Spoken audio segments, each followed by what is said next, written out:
वादळ वाऱ्यांनी ना कधी विचलित झाली, चौफेर आक्रमणाने ना कधी डगमगली, आव्हान देण्याची ना कुणी हिम्मत केली, अशी दोनच ठिकाणं ही अभेद्य राहिली. सह्याद्रीची छाती आणि साताऱ्याची माती. कारण झळ सोसून जोडलेली भक्कम नाती हीच तर शिवछत्रपतींच्या गादीची नीती. म्हणूनच लाखोंची जडली निस्सीम प्रीती.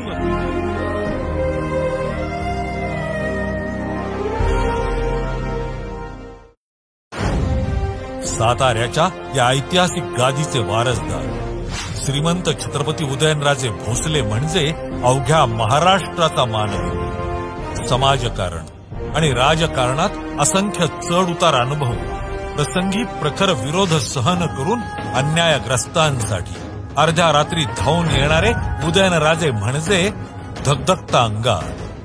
एक बार जो मैंने कमिटमेंट करते तो मैं अपनी खुद की भी नहीं सुनता. भूमिका घेण्याची वेळ आली तेव्हा कधी ओटचेपेपणा केला नाही आणि फायद्या तोट्याचाही विचार केला नाही.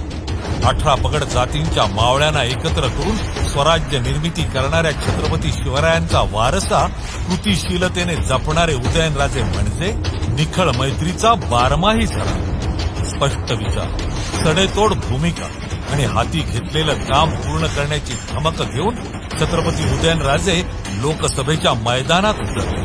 पंतप्रधान नरेंद्रजी मोदी, केंद्रीय गृहमंत्री अमितजी शहा आणि महाराष्ट्राचे उपमुख्यमंत्री देवेंद्रजी फडणवीस यांच्या विकास मार्गावर साताऱ्याची घोडदौड गतिमान करण्यासाठी नियोजनपूर्वक विकास ही छत्रपती उदयनराजेंची खासियत.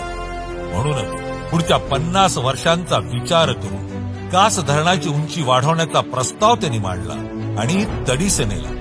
कास तलावाची उंची वाढवणे आणि सातारा शहर पाणी पुरवठा योजना यासाठी एकूण 103 कोटी रुपयांच्या कामांची पूर्तता केली.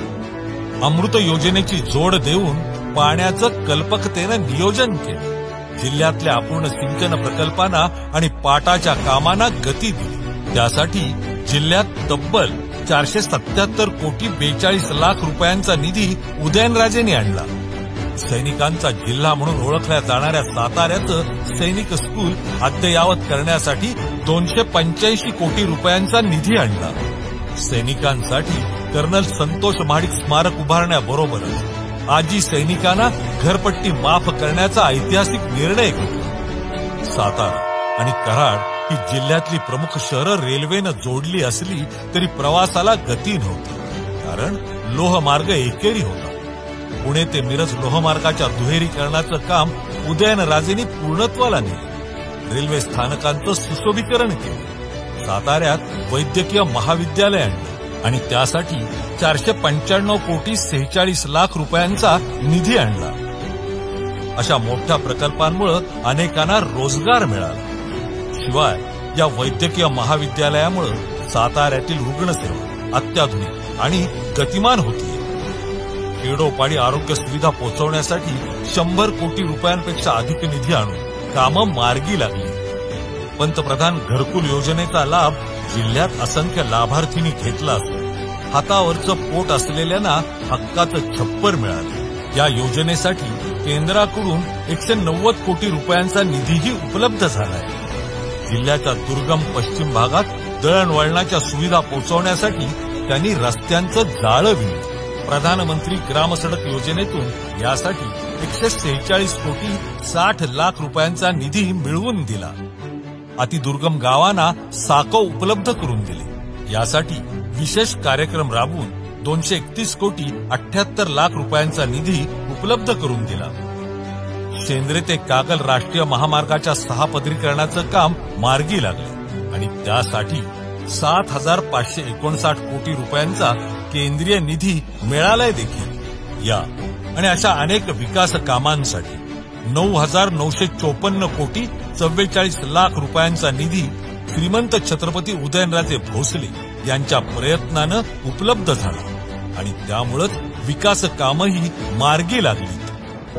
निसर्गाचं भरभरून दान मिळालेल्या या जिल्ह्याचा विकास पर्यटनातून व्हावा या दृष्टीनं उदयनराजे सातत्यानं प्रयत्नशील राहिलेत. जिल्ह्यातील गडकिल्ल्यांच्या विकासाचे आराखडे तयार केले. प्रतापगडचा आराखडा मंजूरही झाला असून अजिंक्यतारा, सज्जनगड अशा किल्ल्यांच्या विकासाबरोबरच तिथं रोपवे उभारले जाणार आहेत. वाईसारख्या तीर्थक्षेत्रांचा विकास करण्यात यश मिळालं. जिल्ह्यात चित्रपट, मालिकांचं चित्रीकरण अधिक संख्येनं व्हावं म्हणून विशेष प्रयत्न करून स्थानिकांना वेगवेगळ्या मार्गांनी रोजगार उपलब्ध करून दिलाय. महिलांच्या सक्षमीकरणाकडे लक्ष देताना महिला बचत गट आणि आशा स्वयंसेविकांना बळ दिले. जिल्ह्यात सौर ऊर्जेचा अधिकाधिक वापर व्हावा यासाठी पंतप्रधानांनी घोषित केलेल्या योजनेचा लाभ जास्तीत जास्त लाभार्थींनी घ्यावा यासाठीही प्रयत्न केले. युवा शक्तीच्या हाताला काम मिळावं यासाठी विशेष प्रयत्न करताना श्रीमंत छत्रपती उदयनराजेंनी साताऱ्यात उद्योजकांची परिषद आणि रोजगार मेळावे आयोजित केले.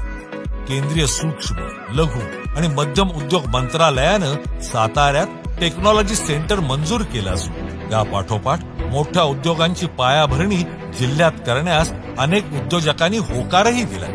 पुढील 5 वर्षात अनेक कामं पूर्ण करण्याचा संकल्प श्रीमंत छत्रपती उदयनराजेंनी केलाय.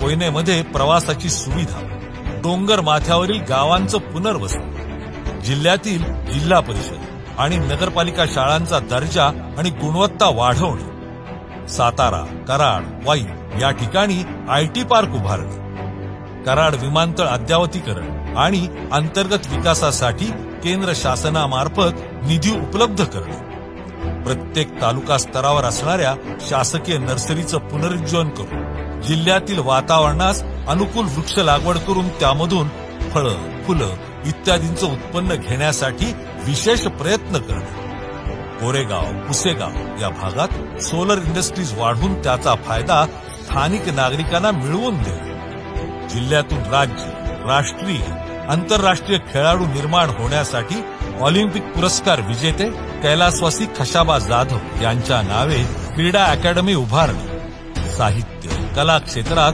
जिल्ह्याचं योगदान आहेच यासाठी स्वर्गीय यशवंतराव चव्हाण यांच्या नावानं साहित्य कला विद्यालयाची निर्मिती करणे, जिल्ह्यातील गोरगरीब विद्यार्थ्यांना शिक्षणासाठी विशेष अनुदान देण्यासाठी केंद्र आणि राज्य शासनाकडून अनुदान मिळवून देणे, त्याचबरोबर प्रत्येक तालुक्यामध्ये डॉक्टर बाबासाहेब आंबेडकर यांच्या नावानं वसतिगृह उभारणे. जिल्ह्यात 11 धरणं आहेत, पण सर्वांना पिण्यासाठी, जनावरांसाठी आणि शेतीला पुरेसं पाणी मिळत नाही.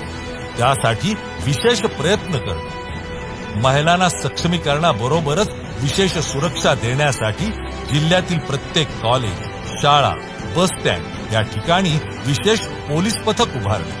जिल्ह्यामध्ये नैसर्गिक आपत्ती कोणत्याही परिस्थितीत निर्माण झाल्यास त्यातून तातडीची मदत होण्यासाठी प्रत्येक ग्रामपंचायतीत विशेष व्यवस्था उभारणे.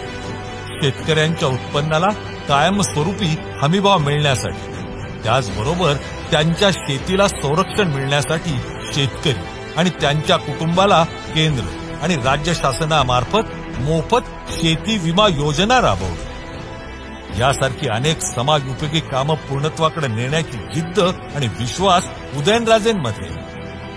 त्याचबरोबर भारतीय जनता पार्टीनं दिलेल्या वचननाम्याची अंमलबजावणी काटेकोरपणानं सातारा जिल्ह्यात करणारच असं उदयनराजेंचं वचन आहे. क्या एक काम मेरे लिए आप कर सकते हैं क्या? उदयनराजे जी अब तक जितने ज्यादा वोटों से जीते हैं वो सारे रिकॉर्ड तोड़ के देंगे क्या? मुझे विश्वास है आप बहुत बड़ी ताकत लगाने वाले हैं. मुझे विश्वास है आप घर घर जाने वाले हैं. मुझे विश्वास है आप लोकसभा की वोटिंग के रिकॉर्ड भी तोड़ने वाले हैं. मुझे विश्वास है इस बार पुरुषों से महिलाएं ज्यादा वोट करने के लिए निकलने वाली है. मोफत रेशन योजना पुढील 5 वर्ष सुरू राहणार. गोरगरिबांना दिलं जाणारं अन्न पौष्टिक आणि समाधानकारक असेल. 70 वर्षांपेक्षा अधिक प्रत्येक व्यक्तीला आयुष्यमान योजनेच्या कक्षेत आणणार. 5 लाख रुपयांपर्यंत मोफत उपचार. मुद्रा योजनेची व्याप्ती 20 लाखांपर्यंत वाढवणं. घराघरापर्यंत पाईपलाईन गॅस पोहोचवणं. पीएम किसान योजनेचा लाभ यापुढेही 10 कोटी शेतकऱ्यांना देणं. सहकारातून समृद्धीच्या दृष्टीनं सहकाराचं धोरण, दुग्ध व्यवसाय आणि सहकारी संस्थांची संख्या वाढवणं, पंतप्रधान आवास योजनेत आता दिव्यांगांनाही प्राधान्य देणं, जेनेरिक औषधांची केंद्र आणखी वाढवणं, उज्ज्वला योजनेची सबसिडी पुढील 1 वर्षापर्यंत वाढवणं, महिला खेळाडूंना विशेष सुविधा देणं, महिला सक्षमीकरणाला प्राधान्य, वचनांची पूर्तता आणि जनसामान्यांचा उद्धार हाच भाजपचा निर्धार आहे. म्हणूनच आपला सर्वांचा आता एकच नारा, समृद्ध भारत, समृद्ध सातारा. सर्वच आघाड्यांवर जिद्दीनं काम आणि परिपूर्णतेसाठी प्रयत्न हे वैशिष्ट्य असलेले उदयनराजे लोकसभेत साताऱ्याचा आवाज बनून जावे ही जिल्ह्यातल्या प्रत्येकाची इच्छा आहे. म्हणूनच ही निवडणूक एक लोकचळवळ बनली. आजवर जिल्ह्याला विकासाचं गाजर दाखवणाऱ्या आपल्याकडे कानाडोळा केल्याची भावना जनतेच्या मनात खतखतती. म्हणूनच उदयनराजेंचा विजय ही काळ्या पाषाणावरची पांढरी रेघ आहे. येत्या 7 मे रोजी या लोकचळवळीत सहभागी होण्यासाठी तुमच्या बोटाच्या शक्तीचा वापर तुम्ही सर्वजण कराल आणि श्रीमंत छत्रपती उदयनराजेंच्या रूपानं एक लढाऊ प्रतिनिधी लोकसभेत पाठवाल याची खात्री आहे. पुन्हा एकदा आपला सर्वांचा एकच नारा, समृद्ध भारत, विकसित सातारा. यासाठी कमळाच्या चिन्हासमोरील बटण दाबून महायुतीचे उमेदवार श्रीमंत छत्रपती उदयनराजे भोसले यांना प्रचंड बहुमताने विजयी करा. मतदान मंगळवार दिनांक 7 मे 2024. वेळ सकाळी 7 ते सायंकाळी 6 वाजेपर्यंत.